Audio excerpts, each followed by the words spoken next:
I suspect we're going to hear stories of the stolen generation. I suspect we're going to hear stories of dispossession. We're going to hear stories about the massacres.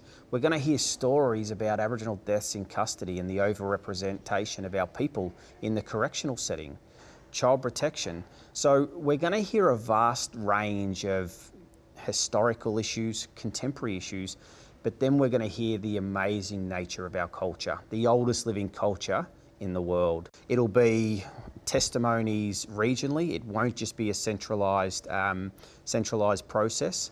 So they will be tasked, the commissioners will be tasked of creating that environment, going out, speaking to community and making sure that what we hear, it actually is impactful and we can use it to create solutions. So we anticipate that the Commission, the Yoo-rrook Justice Commission, will be up and establishing by the middle of this year. We anticipate an interim report 12 months on from there and potentially it running for 3 years. But one thing we're clear on, and this needs to meet our community's aspiration, is this will run as long as it needs to run because these stories, this truth has long been denied. The recommendations will form part of that our finalised treaties, what that looks like. Now, we're still doing a significant amount of work on treaty and the negotiations that are taking place, but truth-telling offers a new mechanism to bring our fellow Victorian along. What we've understood in Victoria is we're not going to wait for the Commonwealth to act on certain things. I want to see change in my lifetime. That's why we're just going about getting things done. What a landmark day. Justin, what a landmark day. I'll remind the audience that you are Victoria's Commissioner for Aboriginal children and young people, so take as much time as you like. If we hold public hearings in Victoria to establish the scale and the impact of past injustices, and that becomes a permanent part, an unassailable part of the public record, what does that do for the lives of young Indigenous people who you deal with every day?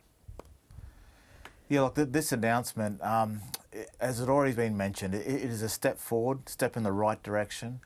A little bit long and overdue, but very pleased to hear it as an Aboriginal man myself and working in this space for many years. What does it do? There'll be a number of processes here. Obviously, what we just heard from Marcus of getting the structure right, the commissioners on board, getting the conversations taking place across Victoria, and so it's not just centralised but right through regional Victoria and hear as many voices as possible. We've got to make sure we hear all voices, and that includes young people, and often young people, children and young people get left out of the conversation, so pretty sure we've got to make sure that takes place. But the other part of this process, and we've seen before, and I'm not saying put a dampener on it, we've got to be very careful we don't just say the job's done, we've got this inquiry, it's got Royal Commission powers, there'll be a group of people going around hearing it, writing up the inquiry and then submitting it to the government. But the other very important piece of this is what happens after that inquiry is then submitted and tabled. We've seen Royal Commissions in the past, a lot hasn't changed after the Royal Commission's been done. So we've got to make sure this the powers that has within this inquiry, it's going to make change, as you mentioned, for this next generation. And that's going to be something which we need to really embed as what happens after. And obviously, and during that, a lot of minds are around the table now talking about how we can get the process right. It's going to be a long journey.